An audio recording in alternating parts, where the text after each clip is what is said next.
দশমীর ঢাক নামিয়ে আনে নিঃশব্দ শূন্যতা। সিঁদুরের লাল মিশে যায় নদীর স্রোতে।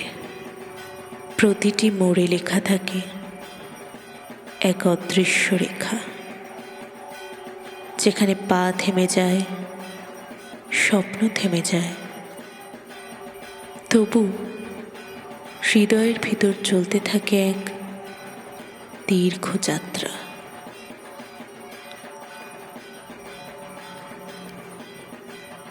দশমীর বিদায়ের মতোই এই যাত্রা।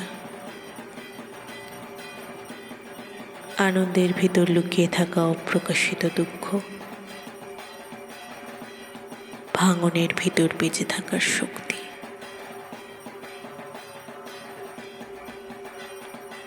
নদীর ঢেউ জানে সেই গল্প,